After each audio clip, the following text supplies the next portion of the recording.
Okay, out there, welcome back to the bench, everybody. Today I'm going to continue working on the Hammarlund HQ 129X. Again, this is a restoration. Not sure, I'm going to get into that. But again, this was given to me by the daughter of Edward Kling, K2DKO. Now I made some notes, so I'm going to be looking down, and I'm going to be showing you a picture of Ed in his ham shack back in 1957. So there's a photo that Donna, his daughter, gave me. It's from April 1957, shortly before his 22nd birthday. Ed received the HQ 129X for his 16th birthday, dating the radio back to 1951. Now, why is that important? Well, first of all, I've been told that all the records for Hammarlund were destroyed. So here we have this radio that I know Ed got as a birthday present back in 1951. Okay, now remember 1951, the serial number was 153XX. I'm not going to tell you the last two digits, but 153XX was the serial number of this radio purchased back in early 1951. So for those that are looking to kind of date their radio, that will kind of give you an idea of where you're at, either before or after that date. I can't do much better than that.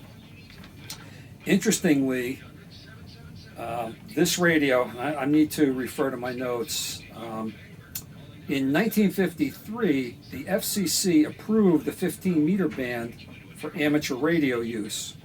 Okay. This radio that was bought in 1951 did not have the 15-meter band in it.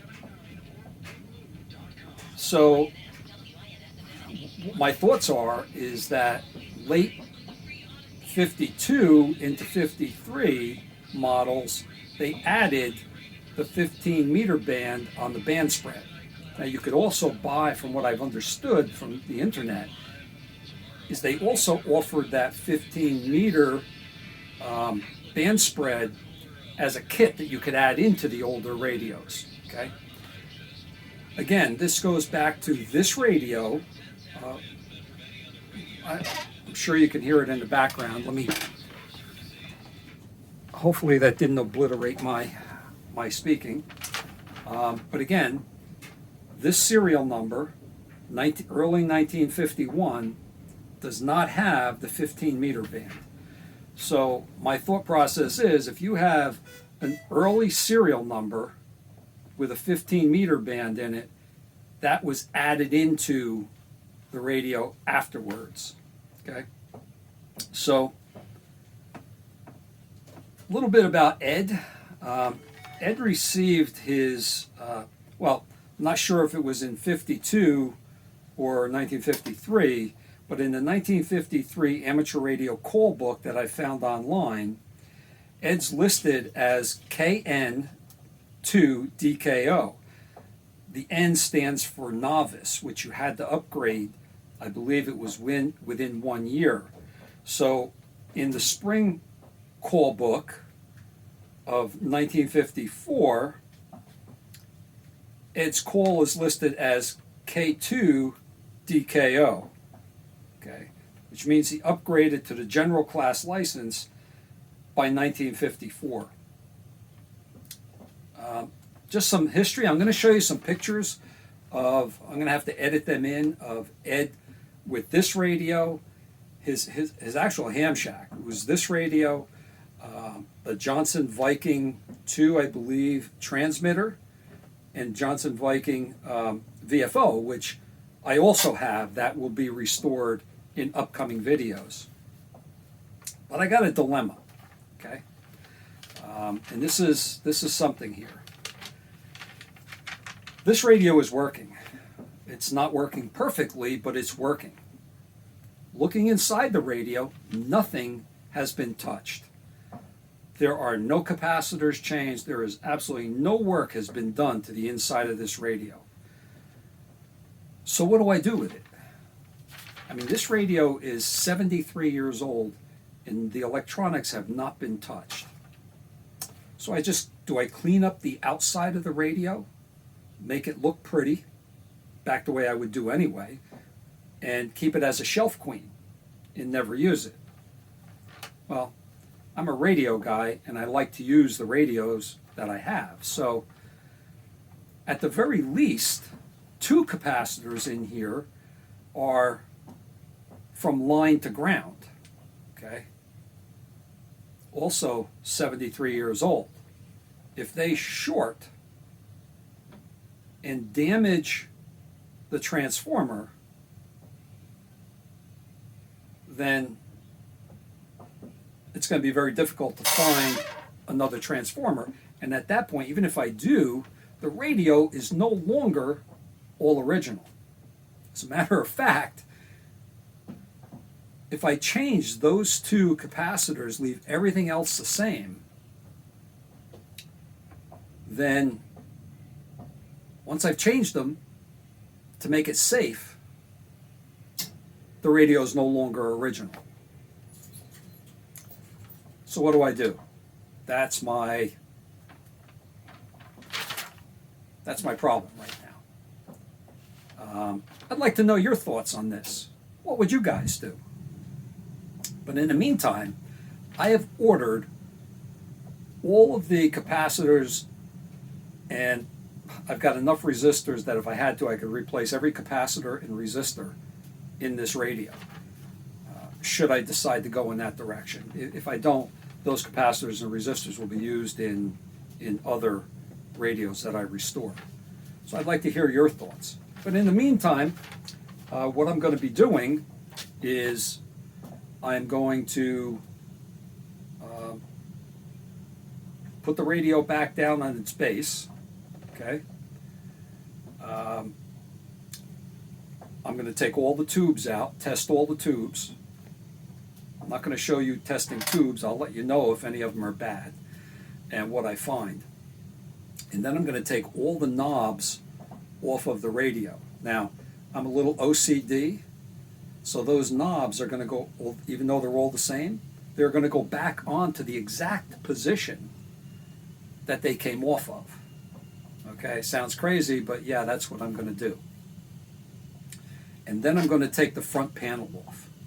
So let me just get you off of the mount, and I'm going to show you a couple reasons why I'm going to take the front panel off. Maybe I'll just swing you around. Okay, so again, all of these knobs are all going to go back into their original place. Again, this is being dedicated to K2DKO, and I'm OCD too. Now I need to take this panel off. There's a separation. Let me see if I can get you in here a little bit better. Zoom in. There's a separation between the chassis and the panel, okay? There's also an overhang of the front panel past this. And if I start moving this chassis around, I'm liable to bend this, and I don't want that to happen. Plus, it'll be easier to clean all of this once it's all done. Once it's off, I'll be able to clean it and take care of it. I'm going to also have to remove this. Okay, this is all got to be repainted.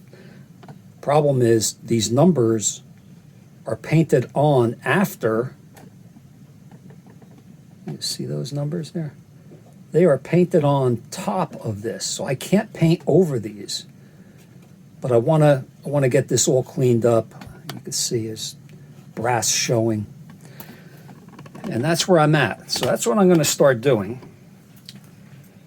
And we'll come back into this in a little while, and I'll show you where I'm at. But right now, I have to lay the radio back on its base, turn it this way, so that I can start working on it. All right. And right now, I'm going to, at this point in the video, I'm going to put in the pictures of Edward Kling, K2 DKO, the picture that his daughter Donna sent to me.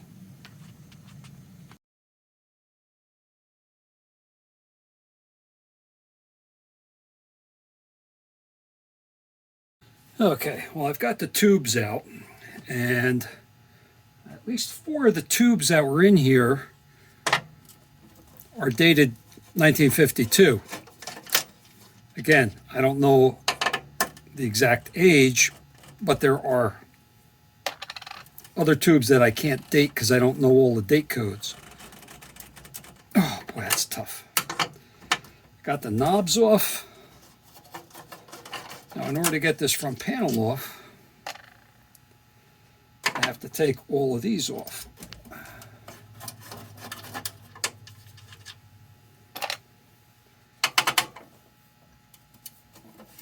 Okay.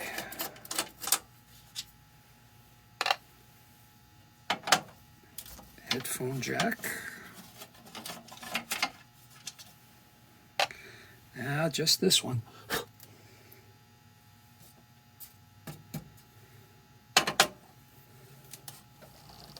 Okay, there we go. There we go. Now, let's see. Hopefully,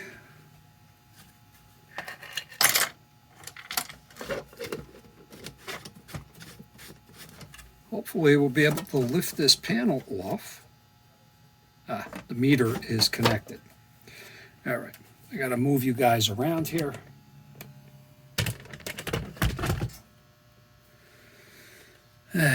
Pause this for a minute.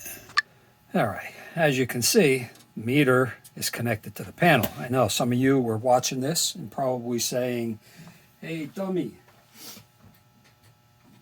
you got to take the meter out before you take the panel off. So, get some light so I can see what I'm doing here.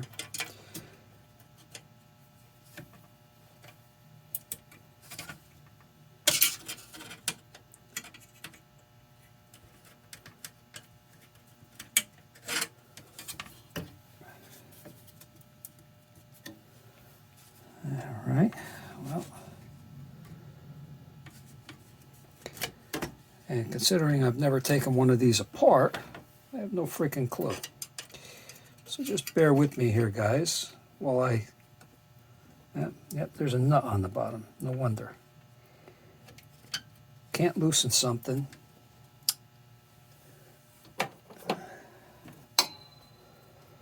unless you hold the nut.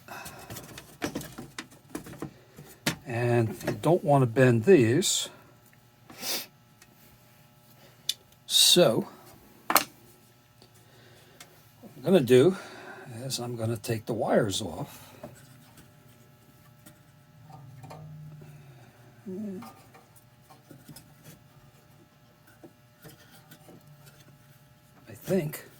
I guess not.